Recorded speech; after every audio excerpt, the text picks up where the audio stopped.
Hi ಎಲ್ರಿಗೂ ಸ್ವಾಗತ ಸುಸ್ವಾಗತ. ನಿನ್ನ ಜೊತೆ ನನ್ನ ಕತೆ ಧಾರಾವಾಹಿ ನಾಳಿನ ಸಂಚಿಕೆ ಏನಾಗಿದೆ ನೋಡೋಣ ಬನ್ನಿ. ನಿಮ್ಮೆಲ್ಲರ ಆಶೀರ್ವಾದ ಬಹಳಷ್ಟು ಮುಖ್ಯ. ಅಜಿತ್ ಭೂಮಿ ಇಬ್ರು ಕೂಡ ರೆಸಾರ್ಟ್ ನಲ್ಲಿ ಪ್ರಶ್ನೆಗಳನ್ನು ಕೇಳ್ತಾಳೆ ಆಂಕರ್. ಜೊತೆಗೆ ಆ ಪ್ರಶ್ನೆಗೆ ಇಬ್ರು ಕೂಡ ಸರಿಯಾದಂತ ಉತ್ತರವನ್ನೇ ಕೊಡ್ತಾರೆ. ಅಜಿತ್ ಮನಸ್ಸಿನಲ್ಲಿರೋದು ಭೂಮಿ ಹೇಳ್ತಾಳೆ, ಭೂಮಿ ಮನಸ್ಸಿನಲ್ಲಿರೋದನ್ನ ಅಜಿತ್ ಹೇಳ್ತಾನೆ. ಪ್ರತಿಯೊಂದು ಅಷ್ಟೇ, ಕೋಪಿಸ್ಕೊಂಡ್ರೆ ಏನ್ ಮಾಡ್ತೀರಾ ಅದೆಲ್ಲವನ್ನೂ ಕೂಡ ಹೇಳ್ತಾರೆ. ಟೀ ಕೊಟ್ಟು ಸಾಕು ಅಂತೇಳಿ ಅದನ್ನೇ ಬರ್ದಿರ್ತಾನೆ ಅಜಿತ್ ಕೂಡ. ಅದಲ್ಲದೆ ಆಂಕರ್ ಕೊನೆಗೆ ನೀವಿಬ್ರು ಕೂಡ ಒಬ್ರಿಗೊಬ್ರು ಪ್ರಪೋಸ್ ಮಾಡ್ಬೇಕು, ಹೇಗಿತ್ತು ನಿಮ್ಮ ಆ ಮದ್ವೆ ಸಂದರ್ಭದಲ್ಲಿ, ಇಬ್ರು ಕೂಡ ಪ್ರೀತಿಸಿ ಮದ್ವೆ ಆಗಿದ್ದಲ್ವಾ ಅಂತ ಹೇಳಿ ಕೇಳ್ತಾಳೆ. ಹೌದು ಅಂತ ಹೇಳ್ತಾರೆ. ಅಂದ್ರೆ ಪ್ರಪೋಸ್ ಮಾಡ್ತಾನೆ ಅಜಿತ್.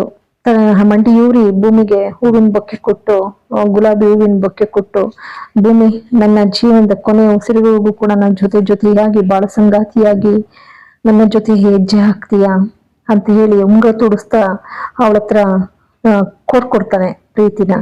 ಭೂಮಿನೂ ಕೂಡ ಬಹಳಷ್ಟು ಸಂತೋಷದಿಂದ ಅದನ್ನ ಒಪ್ಕೊಳ್ತಾಳೆ. ಜೊತೆಗೆ ಆಂಕರ್ ಒಂದು ಸಿಹಿ ಮುತ್ತನ್ನು ಕೊಡ್ಬೇಕಲ್ಲ ಅಂತ ಹೇಳ್ತಾರೆ. ಅಂತೂ ಇಂತೂ ಅಜಿತನ ಪ್ರೇಮ ಪ್ರಕರಣಕ್ಕೆ ಅದೊಂದ್ ರೀತಿ ಒಳ್ಳೆ ಶುಭಕರವಾದಂತ ಸನ್ನಿವೇಶ ಅಂತಾನೆ ಹೇಳ್ಬೇಕು. ಅಂತ ಸನ್ನಿವೇಶನ ಆಂಕರ್ ಜೊತೆಗೆ ರೆಸಾರ್ಟ್ ಓನರ್ ಅಂದ್ರೆ ರಾಮಣ್ಣವರ ಸ್ನೇಹಿತರು ಕೂಡ ಅವಕಾಶ ಮಾಡ್ಕೊಡ್ತಾರೆ. ಅಜಿತ್ನಿಗಂತೂ ಖುಷಿಯೋ ಖುಷಿ. ಎಂತ ಜಾಗಕ್ಕೆ ಕಳಿಸ್ತೇನೆ ನಮ್ಮಪ್ಪ ಅಮ್ಮ ಹಬ್ಬ ಅಂತ ಹೇಳಿ ಖುಷಿ ಪಡ್ತಾರೆ. ಆದ್ರೆ ಭೂಮಿ ಮಾತ್ರ ಶಾಕ್ ಆಗ್ತಾಳೆ, ಮುತ್ತು ತಗೋಬೇಕು ಅವ್ರ ಹತ್ರ ಅಂತ ಹೇಳಿ. ಆದ್ರೆ ಅಜಿತ್ ಮಾತ್ರ ಬಿಡೋದೇ ಇಲ್ಲ ಅಂತ ಅವ್ರಿಗೆ ಹೇಳೋದೇ ತಡ. ಅದೇ ರೀತಿನಲ್ಲಿ ಅವನು ಕೂಡ ಅವಳಿಗೆ ಸಿಹಿಯಾದಂತ ಮುತ್ತನ್ನ ಕೊಡ್ತಾನೆ. ಈ ಕಡೆ ಮನೆಯಲ್ಲಿ ಎಲ್ರು ಕೂಡ ಎಂಗೇಜ್ಮೆಂಟ್ ಮಾಡೋಕೆ ಅಂತ ಹೇಳಿ ಅಂಜುದು ಎಲ್ಲಾ ಸಿದ್ಧತೆಗಳನ್ನು ಮಾಡ್ಕೊಳ್ತಾ ಇರ್ತಾರೆ. ಆ ಸಿದ್ಧತೆ ಮಾಡ್ಕೊತಾ ಇರ್ಬೇಕಾದ್ರೆ ಇಲ್ಲಿ ಇವಳು ನನಗ್ ಬೇಡ ಅಂದ್ಮೇಲೆ ಬೇಡ ಅಂತ ಹೇಳಿ ಕಿರ್ಚಾಡಕ್ ಶುರು ಮಾಡ್ತಾಳೆ. ರೂಮ್ ನಲ್ಲಿ ದೇವಿಯಾನಿ ಎಷ್ಟೋ ಮನವೊಲಿಸ್ತಾಳೆ. ನೋಡು, ಇದು ನಾಟಕ ಅಷ್ಟೇ, ನನ್ಗೂ ಗೊತ್ತಿದೆ ನಿನ್ಗೆ ಯಾರ ಜೊತೆ ಮದ್ವೆ ಮಾಡ್ಬೇಕು ಅಂತ. ಯಾವ್ದೇ ಕಾರಣಕ್ಕೂ ನಿನಗೆ ಬಂದಿರೋ ಹುಡುಗನ ಜೊತೆ ಮದ್ವೆ ಮಾಡೋದಿಲ್ಲ ನಾನು ಅಂತ ಹೇಳಿ ವಿಧವಾಗಿ ಅವಳನ್ನ ಬಹಳಷ್ಟು ಸಮಾಧಾನ ಮಾಡ್ತಾಳೆ. ಇಲ್ಲಂತೂ ಭೂಮಿ ಅಜಿತ ಇರ್ತಕ್ಕಂಥ ರೆಸಾರ್ಟ್ ನಲ್ಲಂತೂ ಏನು ಸಡಗರ ಸಂಭ್ರಮದ ವಾತಾವರಣ ಅಜಿತ್ಗೂ ಭೂಮಿಗೂ. ಅದ್ರಲ್ಲೂ ಹೇಳ್ಬೇಕು ಅಂದ್ರೆ ಅಜಿತ್ಗಂತೂ ಸ್ವರ್ಗವೇ ಸಿಕ್ಕಂಗೆ ಆಗ್ಬಿಟ್ಟಿದೆ. ಯಾಕೆಂದ್ರೆ ಭೂಮಿ ಜೊತೆ ಪಾಪ ಎಲ್ಲೂ ಏಕಾಂತವಾಗಿ ಕಾಲ ಕಳೆಯಕ್ಕೆ ಆಗಿರ್ಲಿಲ್ಲ. ಜೊತೆಗೆ ತನ್ನ ಮನದಾಳದ ಆಸೆನ ಎಲ್ಲಾದ್ರೂ ಹೇಳ್ಕೋಬೇಕು ಅಂತೇಳಿ ಹೊರಗಡೆ ಊಟ ಕೊಡ್ಸಕ್ ಹೋದಾಗ್ಲೂ ಕೂಡ ಭೂಮಿ ತಪ್ಪಾಗಿ ಅರ್ಥ ಮಾಡ್ಕೊಂಡಿದ್ಲು. ಇಲ್ಲಂತೂ ಯಾರು ಹೇಳೋರು ಕೇಳೋರಿಲ್ಲ. ಹಾಗಾಗಿ ಒಳ್ಳೆ ಸನ್ನಿವೇಶದ ಏಕಾಂತವಾದಂತಹ ಪ್ರಕೃತಿ ಮಡಿಲಿದ್ದಾರೆ. ದೇವಿಯಾನಿ ರೂಮ್ ನಲ್ಲಿ ಅವಳು ಹೇಳ್ತಾಳೆ ಅಂಜುಗೆ, ನೋಡು ನಾನು ಹೇಳ್ತಾ ಇಲ್ವಾ ಸಮಾಧಾನದಿಂದಿರು, ಇಲ್ಲಿ ಆಳ್ನಲ್ಲಿ ಎಲ್ಲ ಕೂಡ ಕನ್ವಿನ್ಸ್ ಮಾಡು, ಅವಳನ್ನ ಒಪ್ಸು. ಅಜ್ಜಿನೂ ಕೂಡ ಹೇಳ್ತಾಳೆ, ನೋಡು ಒಳ್ಳೆ ವರ, ಒಳ್ಳೆ ಸಂಬಂಧ, ಮದ್ವೆ ಆಗು. ಅದಕ್ಕೆ ದೇವಿಯನ್ ನಾಟಕ ಶುರು ಮಾಡ್ತಾ ಹತ್ಕೊಂಡು, ಬಿಡಿ ಅವಳ ಹಣೆ ಬರದಲ್ಲಿ ಮದ್ವೆನೇ ಇಲ್ಲ ಅಂತ ಅನ್ಕೊಬಿಡ್ತೀನಿ, ಏನ್ ಮಾಡಕ್ಕಾಗತ್ತೆ, ಏನು ಮಾಡಕ್ಕಾಗಲ್ಲ, ನಮ್ಮ ಮನೆ ಬರ್ದೆ ಇಷ್ಟು ನಮ್ಮ ಅದೃಷ್ಟ ಸರಿ ಇಲ್ಲ ಅತೆ ಅಂತ ಹೇಳಿ ನಾಟಕ ಆಡಕ್ ಶುರು ಮಾಡ್ತಾಳೆ. ಆಂತರ ಅಜ್ಜಿ ಇದ್ದವಳು ಅವಳನ್ನ ಒಪ್ಕೊಂಡು ಅಂಜುನ, ನೋಡು ನಾನು ಹೇಳಿದ್ ಕೇಳು, ಒಪ್ಕೊ. ಅದಕ್ಕೆ ಶ್ರವಣ್ ಹೇಳ್ತಾರೆ, ದೇವಿಯಾನಿ ಯಾಕೆ ಕಳ್ತೀಯ, ಸುಮ್ಮನಿರಿ ಎಲ್ಲ ಒಳ್ಳೇದಾಗತ್ತೆ ಅಂತೇಳಿ ದೇವಿಯಾನಿನ ಶ್ರವಣ್ ಕೂಡ ಸಮಾಧಾನ ಮಾಡ್ತಾರೆ. ಆದ್ರೆ ಅಮ್ಮ ಮಗಳು ನಾಟಕನೇ ಬೇರೆ. ನಚ್ಚಿಗೆ ಹೇಗಾದ್ರೂ ಮಾಡಿ ನಚ್ಚಿ ಜೊತೆ ಎಂಗೇಜ್ಮೆಂಟ್ ಆಗ್ಬೇಕು, ಈ ಹುಡುಗ ಹೊರಟೋಗ್ಬೇಕು ಅಂತ ಹೇಳಿ, ಆ ಹುಡುಗನ ಜೊತೆ ಮಾತಾಡ್ಬೇಕು ಅಂತ ಹೇಳಿ ಅಲ್ಲೂ ಕೂಡ ಅವನ ಜೊತೆ ಇಲ್ಲಿ ಸಲದೇಳಿ ಅವನೇ ಬಿಟ್ಟು ಹೋಗ್ಬೇಕು ಅನ್ನೋ ರೀತಿನಲ್ಲಿ ಮಾಡ್ತಾಳೆ. ಬಂದ್ ಗಂಡೆಲ್ಲ ಹಾಗೆ ಮಾಡ್ತಾಳೆ, ಇದೇನು ಹೊಸದಲ್ಲ ಅವಳ ಅವಾಂತರ.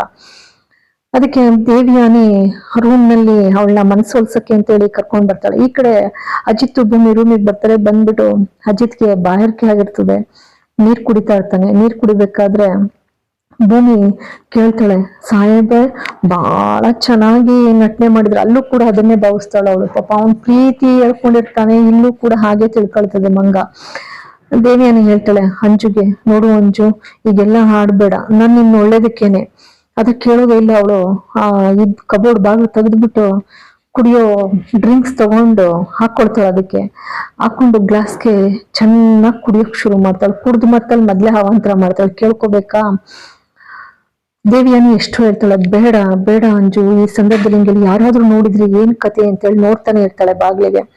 ಸಡನ್ ಆಗಿ ಬಾಗ್ಲು ಬಡ್ ಸದ್ದ ಆಗುತ್ತೆ. ಅಂಜು ಇಡು ಇಡು ಹೇಳ್ತೀನಿ ಕೇಳು, ನೋಡು ನಿನ್ ನೋಡೋದಕ್ಕೆ. ಅದಕ್ಕೆ ಇವಳು ಹೇಳ್ತಾಳೆ, ನೋಡು ನಾನಿನ್ ಮದ್ವೆ ಆಗೋಸ್ಕರ ಬೇರೆಯವ್ರನ್ನ ನಾನು ಫಾರಿನ್ ಇಂದ ಬಂದಿಲ್ಲ, ನನ್ಗೆ ಅಜಿತನೇ ಗಂಡ, ಅವನನ್ನ ಮದ್ವೆ ಆಗ್ಬೇಕು ಅಂತಾನೆ ಬಂದಿರೋದು. ನೀನೇನಿಂದೆ ಹನಿಮೂನ್ಗೆ ಜಸ್ಟ್ ಸುಮ್ಮನೆ ಹೋಗಿದ್ದಾರೆ ಎಂದೆ, ಈಗ ನೋಡಿದ್ರೆ ಎಲ್ಲಾ ತರದ ನಾಟಕನು ನೀನೇ ಹೇಳ್ತಾ ಇದೀಯಾ. ಅಷ್ಟೊತ್ತಿಗೆ ಅಪ್ಪು ಬರ್ತಾಳೆ. ಅಪ್ಪು ಬಂದವಳು ಹತೆ ಅಂತ ಬರ್ತಾಳೆ. ಅವಳಿಗೆ ಮುಜುಗರ ಆಗುತ್ತೆ, ಜೊತೆಗೆ ಸಿಟ್ಟು ಕೂಡ. ಅಲ್ಲಿ ನೋಡ್ತಾಳೆ, ಕುಡಿತಾ ಇರ್ತಾಳೆ. ಅಂಜು ಇದೇನಿದು, ಕುಡಿತೀಯ ನೀನು ಅಂತೇಳಿ ಆಶ್ಚರ್ಯವಾಗಿ ಕೇಳ್ತಾಳೆ. ಹಾಗಂದಾಗ ದೇವಿಯಾನಿ ಬಳಿ, ಇಲ್ಲಮ್ಮ ಜ್ಯೂಸ್ ಕುಡಿತಾ ಇದ್ಲು ಅಷ್ಟೇ ಅವಳು. ಅವಳು ಕೂಡ ಹಾಗೆ ಅಂತಾಳೆ, ಜ್ಯೂಸು ಅಷ್ಟೇ ಅಂತಾಳೆ. ಆದ್ರೆ ಅವಳು ಕುಡ್ದು ಮತ್ತು ಕೇಳ್ಬೇಕಾ, ಅಸಂಬದ್ಧವಾಗಿ ಮಾತಾಡೋಕ್ ಶುರು ಮಾಡ್ತಾಳೆ. ಆದ್ರೆ ದೇವಿಯಾನಿ ಬಹಳ ಬುದ್ಧಿವಂತೆ, ಹೇಗಾದ್ರೂ ಮಾಡಿ ಅಪ್ಪನ ಸಾಗಾಕ್ಬಿಡ್ತಾಳೆ ಆಚೆಗೆ. ಈ ಕಡೆ ಅಜಿತ್ಗೆ ಸತ್ಯನ ಫೋನ್ ಮಾಡ್ತಾರೆ, ಹೇಗಿದ್ಯಪ್ಪ ನಿಮ್ ಮನೆ ಮುಂದ್ ಪ್ರಸಂಗ ಅಂತ ಹೇಳಿ. ಅಜಿತ್, ಏನ್ ಹೇಳನ ಸತ್ಯಣ್ಣ, ಏನ್ ಮಾಡಿದ್ರು ಅಷ್ಟೇ ಭೂಮಿ ಕತೆ. ಆಗಲ್ಲಪ್ಪ, ಅಷ್ಟು ದೂರ ಹೋಗಿದೀಯಾ, ಜಮಾಯಿಸು ಜಮಾಯಿಸು, ನಾನೇನ್ ಹೇಳ್ದೆ ನಿನ್ಗೆ, ಎಲ್ಲ ಒಳ್ಳೇದಾಯ್ತದೆ, ಎಲ್ಲವನು ಶುಭ ಮಾಡ್ಕೊಂಡೆ ನೀನ್ ಬರ್ಬೇಕು ಅಂತ ಹೇಳಲಿಲ್ಲ. ಅಯ್ಯೋ ಸತ್ಯಣ್ಣ, ನೀವೊಬ್ರು ಇಡೀ ಫೋನ್ ಅಂತ ಹಿಡ್ತಾನೆ. ಇಲ್ಲಿ ಅಶ್ವಿನಿ ಪಾಪಿ, ಅವಳು ಶ್ರವಣ್ಣು, ಮನಸ್ವಿನಿ, ಹಾಗೆ ಶಾರದಾ ಒಟ್ಟಿಗೆ ಇರುವಂತ ಆ ಗ್ರೂಪ್ ಫೋಟೋನ ತೋರಿಸ್ತಾ ಇರ್ತಾಳೆ. ಅಮ್ಮ ನೋಡಮ್ಮ, ನನ್ನ ಪುಟ್ಟ ಮಗುನಲ್ಲಿ ಎತ್ಕೊಂಡಿದ್ಯಾ, ನೋಡು ಇವ್ರು ಯಾರು, ನೋಡು ನೋಡು ಅಂತಾಳೆ. ಇಲ್ಲಿ ರೌಡಿಗಳು ಇವರೆಲ್ಲ ಮುಖ ಉರ್ಸ್ಕೊಂಡು ಒಬ್ರಿಗೊಬ್ರು ನೋಡ್ತಾ ಇರ್ತಾಳೆ. ಶಾರದನ್ನ ಕರ್ಕೊಂಡ್ ಬಂದು ಮುಂದಕ್ ಬಿಡ್ತಾಳೆ. ಮುಂದಕ್ ಬಿಡ್ತಿದ್ದಾಗೇನೆ ಶಾರದಾ ಬಹಳಷ್ಟು ಎದುರಿರ್ತಾಳೆ ಪಾಪ. ಅವಳಿಗೆ ಒಂಥರ ಹೊರ ಪ್ರಪಂಚದ ಅರಿವೇ ಇಲ್ಲ ಅವಳಿಗೆ.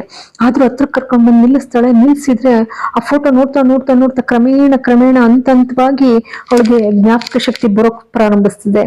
ಶ್ರವಣನ್ ಜೊತೆ ಕಾಲ ಕಳೆದಂತಹ ಸಂದರ್ಭ, ಜೊತೆಗೆ ಶ್ರವಣ್ಣು ಅವಳನ್ನ ನಮಸ್ಕಾರ ಮಾಡ್ಕೊಂಡಾಗ ಮುತ್ತೈದೆ ಅಂತ ಹೇಳಿ ಅವಳು ಆಯುಷ್ಮಾನ್ ಭವ ಅಂತ ಆಶೀರ್ವಾದ ಮಾಡಿದ್ದು, ಮತ್ತೆ ಆ ಮನಸ್ವಿನಿ ಆ ಮಗುನ ದೇವಸ್ಥಾನ ಸುತ್ತಲೂ ಕೂಡ ಓಡಾಡಿಸ್ಕೊಂಡು ಆಟ ಆಡ್ಸಿದ್ದು, ಜೊತೆಗೆ ಅನ್ನ ತಿನ್ಸಿದ್ದು ಮನೆಯಲ್ಲಿ ಸುತ್ತಲೂ ಓಡಾಡಿಸ್ಕೊಂಡು. ಆಮೇಲೆ ಅವಳು ಹೊರ್ಗಡೆ ಹೋದಾಗ ಆ ಮಗುನ ಅಪ್ಪಿ ಹಿಡ್ಕೊಂಡು ಎಂತ ಅನಾಹುತ ಆಯ್ತು, ಆ ಮಗುನ ಇನ್ನೇನು ಮುಗಿಸ್ಬಿಡ್ತಾರೆ ಅಂತ ಹೇಳಿ ಅವಳು ಅದನ್ನ ಬದುಕ್ಸೋಕ್ಕೋಸ್ಕರ ಆ ಮಗುನ ಅಲ್ಲೆಲ್ಲೋ ಬಚ್ಚಿಟ್ಟು ಅವಳು ಬಲಿಯಾದಂತ ಸಂದರ್ಭ ಎಲ್ಲವೂ ಕೂಡ ಒಂದೊಂದಾಗಿ ಶಾರದಾಗೆ ನೆನಪಾಗಕ್ ಶುರು ಆಗ್ತದೆ. ಆ ನೆನಪಾಗ್ತಾ ಅವಳು ಮಾತಾಡಕ್ ಪ್ರಯತ್ನ ಪಡ್ತಾಳೆ, ಆದ್ರೆ ಮಾತಾಡಕ್ ಆಗ್ತಾ ಇಲ್ಲ ಅವಳಿಗೆ. ಶ್ರವಣ್ಣು ನನ್ ಗಂಡ, ಮನಸ್ವಿನಿ ನನ್ನ ಮಗಳು ಅನ್ನೋದು ಗೊತ್ತಾಗ್ತಾ ಇದೆ ಅವಳಿಗೆ, ಆದ್ರೆ ಅದನ್ನ ವ್ಯಕ್ತಪಡಿಸಕ್ ಅವಳಿಗೆ ಮಾತು ಸಹಕರಿಸ್ತಾ ಇಲ್ಲ ಅವಳಿಗೆ.